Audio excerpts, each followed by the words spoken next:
A lot of many fans are going to know who Pat McKenna is because he has been the product manager and head of marketing for Mini USA for well over a decade. His storybook career is actually coming to a close later this year as he's just announced his retirement. We recently recorded an interview with Pat, actually at MTTS 2024 this summer, where he talked about what goes into making products that we all love and maybe even a glimpse into what's coming as well. It's a really great interview for somebody who is a big fan of the brand, but it's also a great interview if you're getting to know the brand as well, hearing a little bit about what goes into the products that we know, like the Club and JCW, and as I mentioned, hints as to what's to come. It's also a great sort of view into Pat himself, who has been a huge advocate for the Mini community and many fans. So sit back, relax, enjoy this video. And of course, if you like it, give us a thumbs up and subscribe. A lot more coming. Hi, this is Gabe from MotoringFile, and I'm here with Pat McKenna. Pat, you are all things Mini these days. I mean, you are product, your marketing, your events, Yes. right? Your Events, strategy, yeah, everything but sales. I don't everything but sales. everything but sales and dealer development. And when you look out at this sea of minis, I mean, what does this make you feel? I mean, seeing these happy owners. Yeah, it makes me warm in my heart because every one of these cars really, there's no two minis that are alike. I know this it's become very cliche, but it truly is the case. And also, when I put my product hat on, I'm walking through these lanes looking for some inspiration. So it just so happens, and this was not by design, but like there's a rugged Countryman right here. Yeah. It's lifted. It's got a bicycle on top. It's a first gen R60 Countryman. Yeah. That's the type of thing we ask ourselves, what if? What if we could make a more rugged version of a Countryman? But just to give you perspective, when an owner does things like that and does a lift kit, etc., it's pretty easy, right? It's mechanical. Yeah. When a car company does it, you have to think about, okay, how's it going to change the fuel economy? How's it going to change maybe the way the car performs in a crash test? Yeah. And it's just those are the variables you have to think about, and that just adds an element of time, an element of investment needed to develop it, and really doing it from the factory in the official way the company would approach it. Yeah. If I could say it that way. Yeah, and I think, what's interesting as a Mini owner, because to your point, we see all these things, these ideas, inevitably you ask yourself exactly what you just said, well, wouldn't it be great if Mini did this?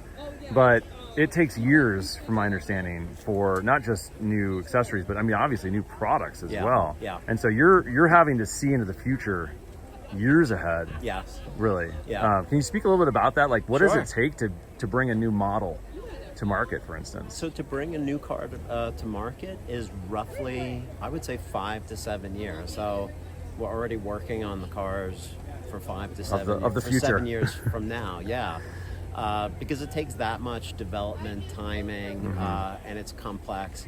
But then there's kind of impulses along the way, and sometimes that could start with people in either myself, my team. It can also start with suggestions from our enthusiastic owner base.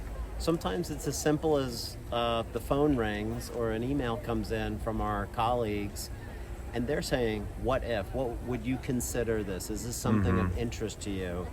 And that's what's really great. They're enthusiasts, we're enthusiasts, so sometimes they're coming up with ideas that we're totally in support of. Yeah. And that's like the car that you have. So the car you have is the JCW Clubman with 301 horsepower.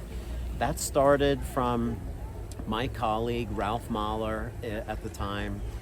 And he said, would you be open to a Clubman and Countryman having 301 horsepower? And what's not to like? Well, I was going to say, is there a catch? What's that? What's not to like about that scenario? Yeah.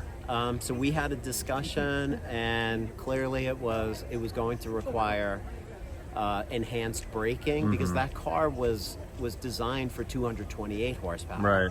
So when you're dramatically changing the horsepower, you really have to rethink cooling, braking, suspension, and that car actually had a modified rear axle, so it had a changed rear axle. And that was probably because the amount of torque that engine Yes, put out, it precisely. required it. Yeah. So then it's there's obviously a significant expense because that's research and development, it's R&D, and then there's a lot of, you have to, anytime you're making any modification to a car, you have to go through a lot of testing, and you have to go through crash testing. You have to do a lot of things that are they take time and they take money. Yeah. So that's kind of how things like that kind of come to be. And it's great to be a part of. And when that car came to market, roughly 3 years later, which seems like an eternity when you're waiting, right? Because you conceive of this great idea, and you want people to be excited about it, but you can't say anything. Of course, it's it's what just popped into my head. It's probably like people working on a movie. Like anyone who works on a feature-length movie will tell you it takes years in development. You shoot it, you edit it. By the time it gets to market, it's years later. So it's like it's Minnie's version. And you hope it has relevancy at that time. Yeah, you hope it's loved. Yeah. And in the case, I think there's so many people here that have this car now. Yeah. And just, I think they're amazed at how much it pulls, the way it sounds, and just the way it handles. So it's something I'm super proud of that I was part of. So it's a little delayed gratification for you to see this car now in the hands. It's definitely delayed gratification, but when it comes, it's just something really special. Yeah. So it's really interesting because I see a lot of roadsters as well. You know, it's almost like there's a couple models, GP of course, that are very heavily sort of enthusiast based in this huge crowd of cars. Looking into the future a little bit, I do see some of the new Countrymen. The Cooper's just off the line, of course. Tell me a little bit about what the launch of these two cars has been like over the past couple of months, and what you're excited about in the next few months, because of course you've got some things rolling off the assembly line right now, headed for the U.S. So we have. It's hard to believe, but we have 5 new models this year, and this is really the biggest product. Doesn't sound right to say product offensive. That sounds like very, like not the happiest of words. But we have this really exciting situation where we have 5 new mini models. I would venture to say, if we go all the way back to 1959, there's never been a time when you have 5 new models within such a short window of time. Because we're really talking about within 9 months. So we started production in March of the F66 Hardtop S and the U25, so that's the new Countryman S All 4 and JCW. We're in production right now, starting on July 1st, with the Countryman Bev. We have the C version, so the Cooper of the hardtop. We have the 4-door hardtop for the first time ever in production. And then at the end of the year, we get every variation of the convertible and pretty much round out all of the other models. So by November production, we have, I say 5 new models, but all the variants as well. So it's complete turnover. Yeah, complete turnover. And what I often talk about, even if you look at the last generation, that started in 2014 with the hardtop, with the F56. It went all the way until the F60 in 2017 to really launch that whole portfolio. So we're doing essentially 3 years of that portfolio rollout within 9 months. So that's what's really exciting. That's incredible. Yeah. Busy time, I imagine. Busy time. Yeah. Well, last question, and this is an easy one for you, hopefully. What's the one thing you've seen here on a customer's car, accessory idea, that has made you really think? Before I get to accessory, I'll talk about colors, because sometimes I'll see a color that I would just love to bring back, and just to give you perspective on how complicated that is. So I think the theme of some of these discussions here today is demystifying how much work happens kind of behind the scenes. And the way that has to work is the formulations of the paint itself have to change over the years to meet environmental guidelines. Wow. So ice blue is a good example. So this was a situation where I wanted to bring that color back from the R56 and those and its siblings to the F56 and F55.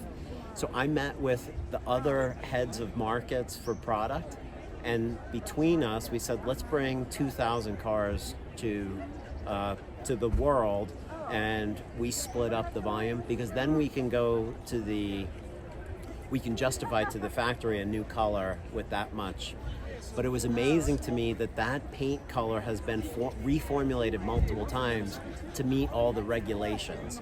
So that could actually mean 1 to 2 years before that paint can come. Wow. So again, if you or I wanted to paint our ice blue, we could probably do it later today, right? But when you're doing it as a car company, it's more complicated. What are the accessories that I've been really impressed with? I have to say, seeing all the theme here is Camp Mini. To see all the different cars and all the camping gear, I just think that is awesome. Yeah. And I'm even kind of poking my wife, saying, hey, could you see yourself, sleeping in that teardrop trailer? Yeah. So I don't ever envision us actually making the trailers. Yeah. But it's a cool thing for us to witness. And again, coming back to this rugged countryman, it gives us just some ideas of, what could that look like? And basically, like, it's a little bit of us dreaming and kind of looking into what is possible. Because I think that's a whole part of the market that we haven't even tapped at all. Yeah. Not to mention, I think there's a lot of people here that would lean into maybe a more rugged. More rugged, yeah. There's a lot of enthusiasm for it, for sure. For sure. Well, Pat, as always, thank you. It's a pleasure catching up with you. Absolutely. And always a pleasure, Gabe. Hopefully it's before the next meeting takes place. All right, let's motor.